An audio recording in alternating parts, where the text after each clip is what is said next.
not the most important thing, but money is the foundation of all of the things that are important. Behind every great story of business success, there is one person, one supporter, mentor, investor, or even customer, without whom that success story might not exist. Bill Gates has Warren Buffett. Warren Buffett had legendary investor Benjamin Graham. And Christina Lewis has Reginald Lewis, her late father and the man who was, in the early 90s, the first black man to own a billion-dollar business. Christina Lewis likes to describe herself as a philanthropreneur, a perfect blend of a for-profit entrepreneur and a mission-oriented philanthropist. It's a mindset she inherited from her father. He died an untimely death in 1993 when Christina was just 12 years old. While most people can say that a parent is the one who changed everything for them, Christina's story is a little different. In this season of her life, which finds her as the founder of a wealth management company for women and people of color, she sees all the ways in which her father and his teachings guide her everyday decisions. Christina Lewis, you are a philanthropreneur. You have founded several organizations to help Black people, Black families, promote Black wealth. Thank you for sitting down with us. Thank you so much for having me. So we are all products of our families, quite literally, biologically. But this series is called The One Who Changed Everything. Yes. The people without whom we would not be sitting in these seats. So please tell us who your one is. Yeah, so my one is my dad. His name was Reginald Lewis. He was the first Black person to own a billion-dollar company here in the United States. And he has a really interesting, inspiring, and iconic story. He was born in 1942 in segregated Baltimore. At the end of his life, he was the richest Black man in America. And his death at the height of his powers is a tragedy that also, of course, really influenced me as well. I know his death made a huge impact on you, but let's talk about the years in which you got to have him in your life. What do you remember about him in your childhood? You'd call him today a girl dad. He taught me how to ride a bike. He taught me about investing. He had me be his stockbroker. He showed me how to read the stock tables in the newspaper in the morning, and then at the end of the day, call into the exchange, on the touchtone phone, and get the day's closing stock price. How old were you when he did this? I was about 7. So you're 7 years old, sitting down with your dad, going over the stock prices in the newspaper? Yep, in the morning before he'd take me to school. I remember learning about money in kindergarten, where you had the plastic coins, and I was obsessed with collecting a different type of coin and making sure I had one version of every currency that they taught us. So there's something about that early exposure to money that I think is really formative. It is. It's really formative, and that's something that I definitely was taught by him and emulated, and I think that's why he fostered it, teaching me about investing. It's not enough to save, but also enough, have to invest. So what did you want to be when you grew up? When you were 7 years old, did you think you'd go into banking? I wanted to be a lawyer. Okay. Like my dad was. So he was, he was an attorney, and that was his job. Mm-hmm. But then he started buying companies. Mm-hmm. As an attorney, a corporate attorney, his company was the first Black-owned law firm on Wall Street. They helped structure deals for other people, a lot of other minority-owned businesses. Then in the 80s, he started doing his own deals, but he was still running the law firm. When he was a lawyer, that all made sense, right? Because that's a normal job. I remember as he started actually buying companies, things got all confusing, right? We were doing better financially, but I didn't know what to tell people at school, about what he did, right? Can I say he buys and sells companies? That sounds really weird. I asked him one day, and he said, "Tell them I'm a philanthropist." And he was very much about giving as you climb, and that's also something that I work to emulate. He was always successful, always giving back, starting from when he first graduated from law school that year, he gave back $10.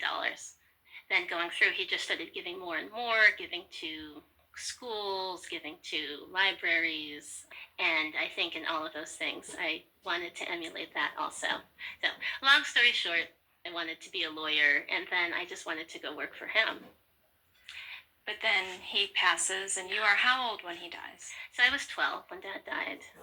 Yeah, and obviously it was really, really hard.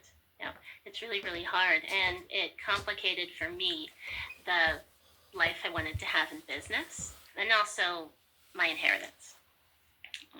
And I think that's another reason why wealth management is so important for me. I was going to say, I was doing a lot of reading on you, and I think you started meeting with a financial advisor twice a year when you were still a teen. Is that correct? Yeah, that's right. What was that like? Because that is not a traditional teenage experience. So the first time was shortly after my dad had died.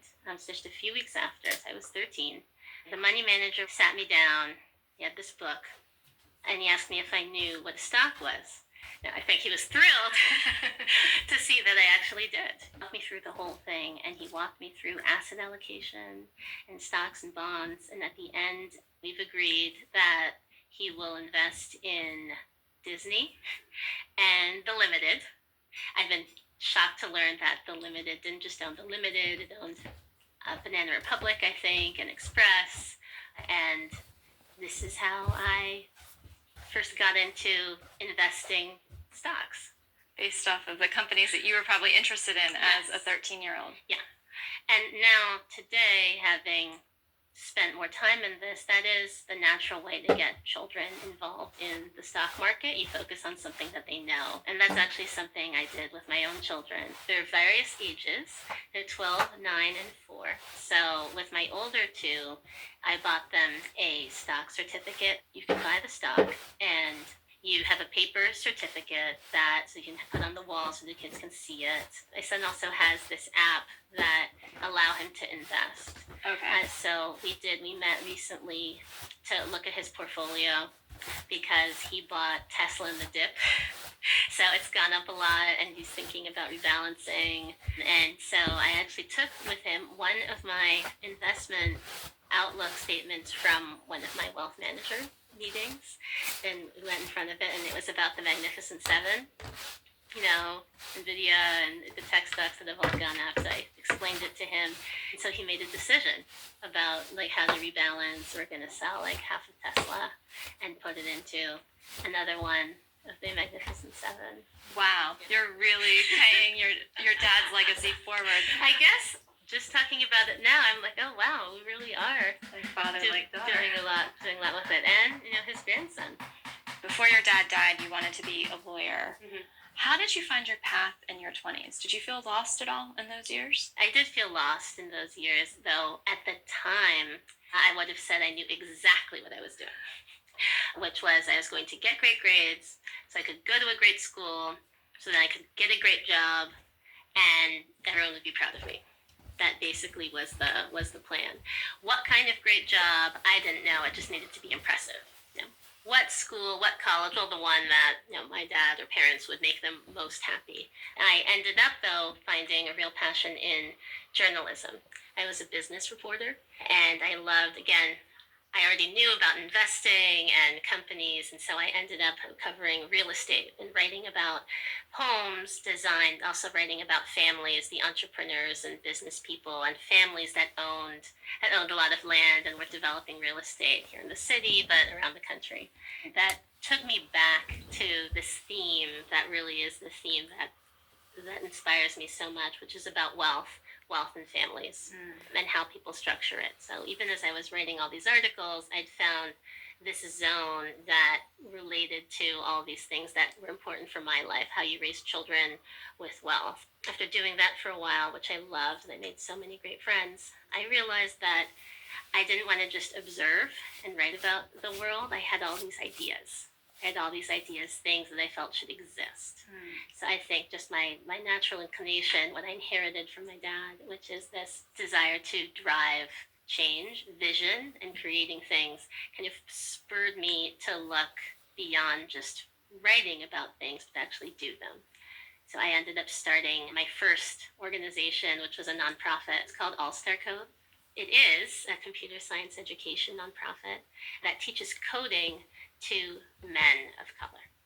And the idea behind it was that this was in 2013, tech was this engine of job growth and wealth creation, and there was this focus on not leaving anyone behind. Great impetus on teaching girls to code. Yet there was this group that was being kind of left behind in the race to leave no one behind. There was talent there that could really benefit from a leg up, from a boost from education. And that also came, and I knew that there were boys who could benefit from that leg up because my dad actually had benefited from that in the 1960s. So, other than the obvious, the biological, how has your father impacted you? And why do you say you are sitting here today because of him? I remember just every time something difficult would come Dad's way, he would make a plan to overcome it. And that is just absolutely what I inherited and what I look to emulate. I remember coming into our dining room, and this was in Paris. We lived in Paris for 4.5 years, so I was maybe 10. And Dad's having a meeting. He didn't usually have meetings at home. So I go into our dining room, and it's my dad, and then 10 guys, all white guys. And I run in, and I'm wearing like shorts and a t-shirt. I forget why. I think it was even the weekend. I'm not sure what was happening. And all the guys like jump up, like stand up. They were sitting, and they all like stand up and come to attention, like the military. And then my dad's there, and he like sort of like turns around. He's like, "Hi, Christina." I am I'm just scared and terrified. First that there are strange people in this house, and then that they're standing to attention, like like the Queens come in or something. So I'm about to like run out, because I was trying to just get to my room. But Dad's like, no, come here. So I come there in like my shorts and everything. And he introduces me. I think I shake every hand, or whatever. But he like kind of brings me close and gets me comfortable with this whole situation. Thinking back on that moment, it's really, I think, unheard of or unique for a Black girl to have an experience where a bunch of like white men treat her with such respect. And I do think at some level that experience and happening at such a young age, in a way, did change everything for me. It empowered you. It empowered me, yeah. And just, it's a zone. I grew up in the zone where that's normal, and that can happen, and that I knew what that felt like, just to have respect, that kind of respect. And of course, my dad had earned that respect, and then just as a result of being his daughter, I inherited that. And now I'm trying to pay it forward and give other people that feeling. So, Christina, we are standing in your office. It's beautiful. Yes. This is your father's schedule from 1963. Yep, 1963 or so. Don't know exactly, but when he was at Virginia State, a historically Black college down in Virginia. So this embodies his ethos: make a plan, execute, do your homework, and follow through. It embodies the secret to his success, what I learned. My grandmother, his mom, actually saved that copy because he did dozens of those, because as the schedule changed, he'd redo a new one. And it outlines every hour of the day, Monday to Friday, of what he needs to do and when, so that he can succeed, achieve his goals. Begin the day, get up, to lights out, every hour, Monday through Friday, every moment, scheduled to help him get to what he needed to do. Well, except for here. So, and even I love he scheduled in, what does he call it? Recreation. He gave himself a very precise hour and 15 minutes of recreation. 15 minutes of recreation. What that was, I don't know. And then we have a few awards and commemorative plaques. I don't know. I mean, I guess we could start with this guy at the bottom. Yeah, so these two, I think, put together. This is a Champion of Change award I got for STEM access for my work starting All-Star Code. The organization has graduated over 1,000 students, and many of them pipelining into jobs at terrific tech companies as software engineers, and well over 90% graduating from four-year colleges after doing our summer program. That's incredible. This award, though, also is just as important. It says the 10 under 20 Young Innovators to Watch Award. And this wasn't given to me, it was given by some of my All-Star Code students because they said that it's because of what All-Star Code instilled in them.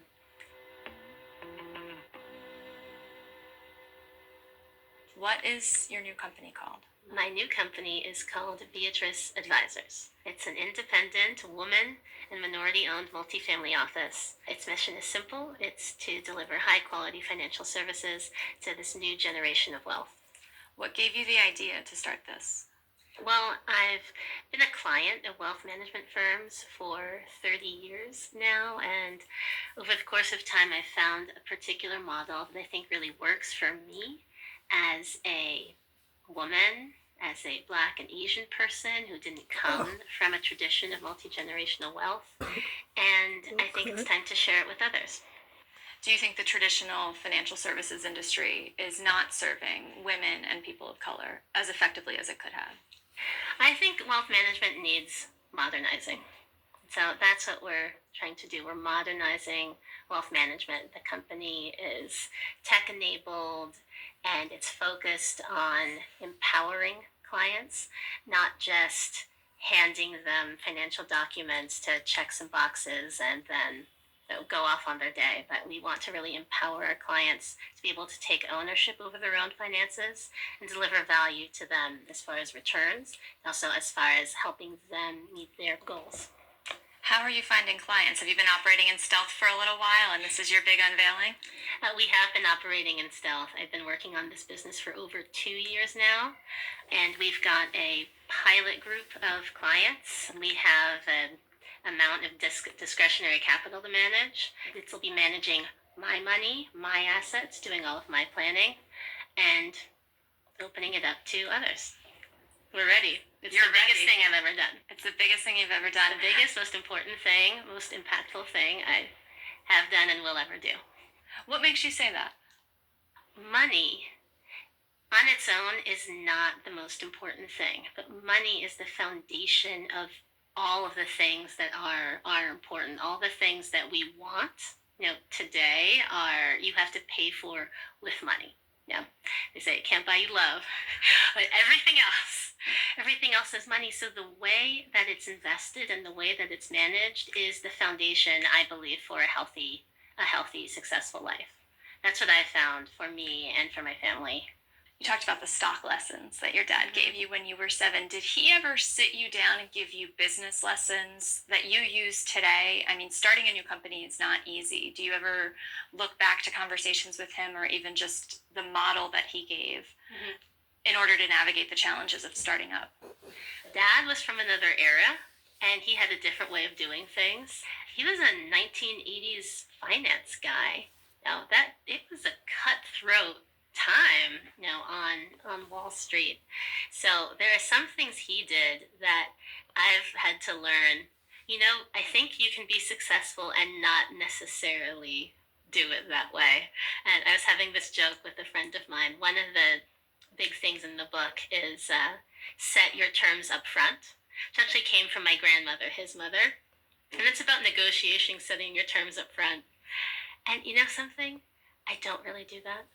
I go and I like the person, and we have an idea of what we're going to do, and of course at a basic level, but I'll just be like, well, let's see how it goes, and then we'll arrange, because this is relationship, and we want the best for each other. So I think that, of course, yes, you set your terms up front, and I do use that. Yet at the same time, I don't like to negotiate. For example, I just say what I want, and then you say what you want, and then I'll either do yes, no, but we're not negotiating. To some extent, I think that if you're trying to work with someone over the long term and they tell you what they want, and to counter it with now maybe I'm going to come off as like super Pollyanna. But I think if it's a relationship, I'm telling someone what I want. I'm telling them what I want. Like I'm telling you the truth. So are you going to do it or not? I'm not, I don't, why is it necessary, especially when it's a relationship? I think when it's an acquisition, it can be different. It's different because that's sort of a one and done thing. And if I'm working with someone, pay me. And if someone says, well, I want to be paid this, and if I say, well, I'll pay you 20% less, I feel like you're almost calling that person a liar, like, because I just trust that's what you want to be paid. And if I think it's too expensive, I just won't hire them. No. So it's not necessarily just taking whatever you're given, but just not going around. What do you hope for Beatrice 2.0 to accomplish? I hope Beatrice Advisors helps our clients achieve their goals, achieve, their dreams, secure their legacy, their prosperity. I hope that our clients, many of them have worked so hard for their money, we help them ensure that they keep it, that they preserve it and keep it and grow it. I think it's so sad when you have someone who's, again, worked so hard, for what they've built, and then as a result of, poor planning or any number of things, end up having to start over, or not getting that, easy retirement that they thought they should. I want to help people have healthy, successful families while preserving and growing their wealth. So how big could Beatrice get? What's your projected or desired AUM? We want to grow like client by client, and family by family with this business. We are serving a unique group of clients, not just because they have, say, a high net worth or a lot of money. We're looking for people the clients who will want to work with us, who want to develop a relationship with us are those who are intellectually curious, who are engaged in their finances, willing to put in the time to really understand what it is we're doing and partner with us for decades. So it's important to us to grow like client by client, family by family. Certainly we have certain revenue targets, and I'm not thinking about, a certain size. I want to own this business forever. I want it to be a privately owned business forever. So we're not focused on those kinds of targets. So you're building your own legacy. Yes. Building my own legacy, and the Lewis legacy, the Lewis Halpern family. And what's next?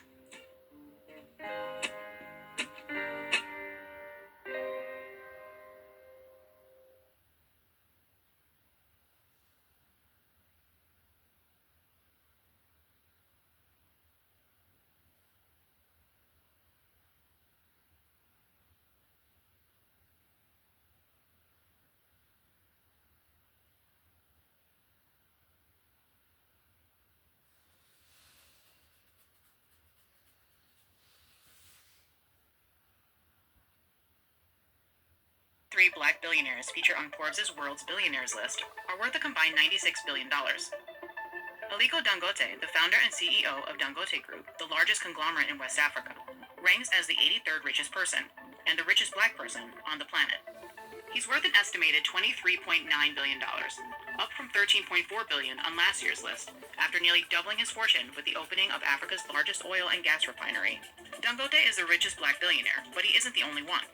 Overall, there are a record 3,028 billionaires on this year's ranking, worth a record $16.1 trillion combined. These 23 have amassed $96.2 billion in wealth, mainly from the finance, energy, and technology sectors.